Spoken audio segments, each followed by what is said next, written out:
Hi everyone, welcome to Seeker Plus and our final episode on the Metaverse. If you missed episodes 1 and 2 that lay out what the Metaverse is and how it might get built, be sure to watch that so you know what's going on here. If you're up to speed, we can dive right back in with two questions I'm sure have been on your mind since you learned giant tech companies are trying to build a bigger, more immersive internet.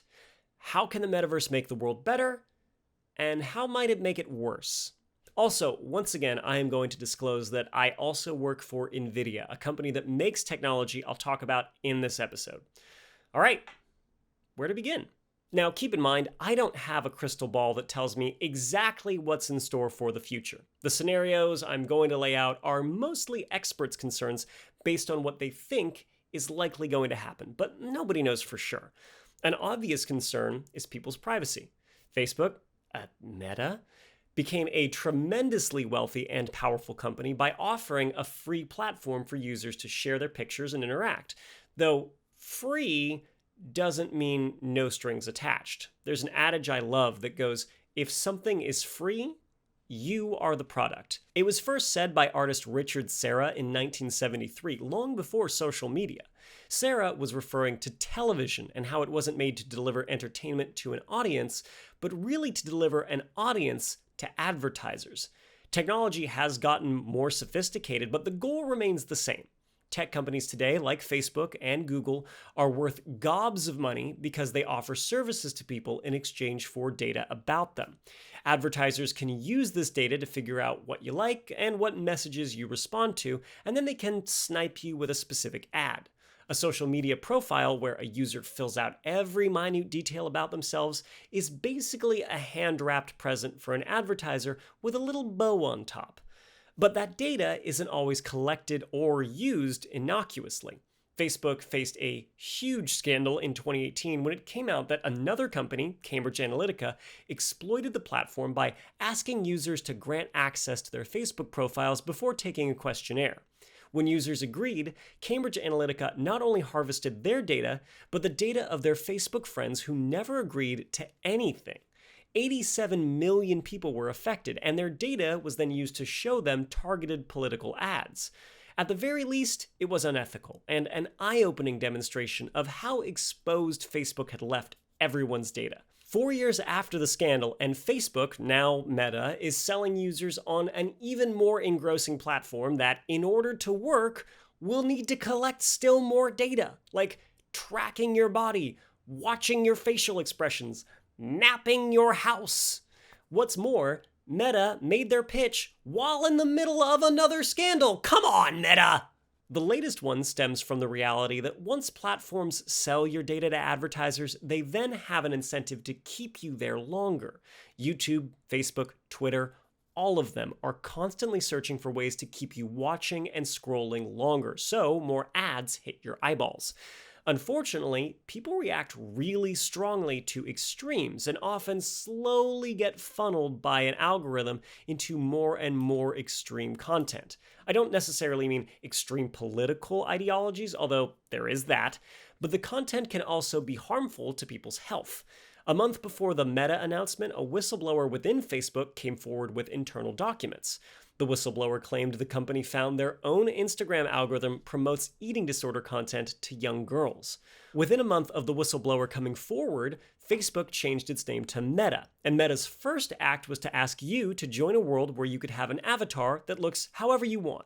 There could be lots of fun options, like a funky robot, or if you're Mark Zuckerberg, a dude in exactly the same outfit you're already wearing. Or it could be a body with proportions that are impossible to obtain. Research on how face filters in today's popular apps are affecting people, particularly young girls, is troubling. Studies have found that 50% of young girls think photos of themselves aren't good enough without a filter, and 60% feel upset when their real appearance doesn't match their online one. Some plastic surgeons have noted more and more patients wanting to look more like their filtered selves, sometimes in ways that are impossible to duplicate with surgery. There's a great episode, by the way, of Seeker's Body Language series with my friend Maren Hunsberger that talks all about this. I'll link it in the show notes. So, what are full-body, totally customizable avatars going to do to our self-image? How will our physical health be impacted if we're completely surrounded by a world that's designed to keep us there as long as possible? I don't know. But it could get worse. I mentioned that extremes drive engagement. Well, the funny thing about misinformation is when stuff is made up, it can get pretty extreme. Coupled with the fact that many platforms have a business model that's built around users generating mountains of content, and misinformation can run rampant with consequences that are life or death. You need look no further than the COVID misinformation that's prolonged this pandemic, and it's led to who knows how much preventable death. Although you should look further because in 2018, it came to light that Myanmar's military was spreading misinformation on Facebook to foment support within the country for ethnic cleansing. Facebook took down the profiles of prominent military leaders to counter the spread, but a veritable army of troll accounts and pages weren't detected.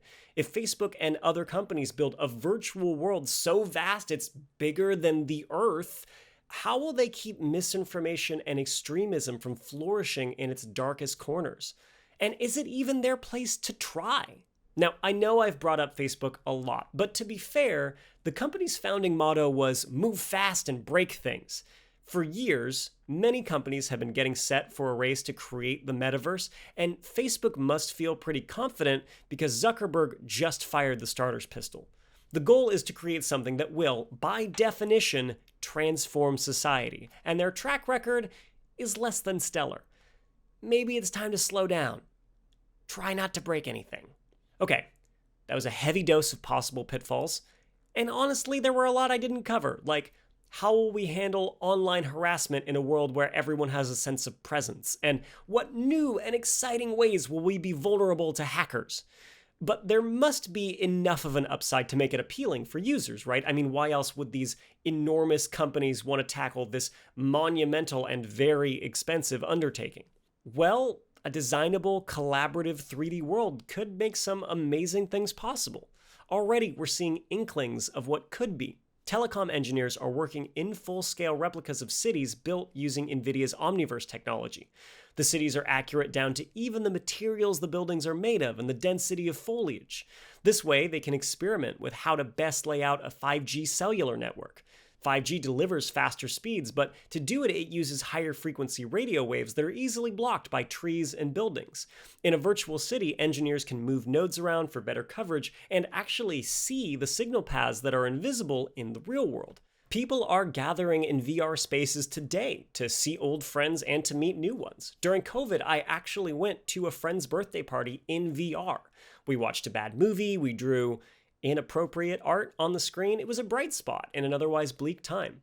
I've never met this friend in real life, by the way. He and I just got paired up together in a battle royale. So another way that gaming and VR and the metaverse might bring people together. VR also can make people get up and exercise in ways that most games on a flat screen can't, and VR experiences can evoke empathy in ways that other online interactions can't. So again, I don't know what's going to happen with the metaverse, if it'll get built, how it'll get built, if people will actually adopt it and want to spend time there. I saw Fortnite at a gaming convention before it was a battle royale, and I thought, it's cute, but it'll never catch on. Now here I am talking about how it might change everything, so shows you how much I know. But after reading about the metaverse, I have one takeaway. As the metaverse takes shape, it's important that we, the users and inhabitants of this future world, take an interest in how it's built and who controls it. Well, that's it for this Seeker Plus on the metaverse, and hopefully you've got a clear idea on exactly what it is, at least. If there are other big topics you think that we should look into, be sure to let us know. Thanks for watching, and I'll see you next time on Seeker Plus.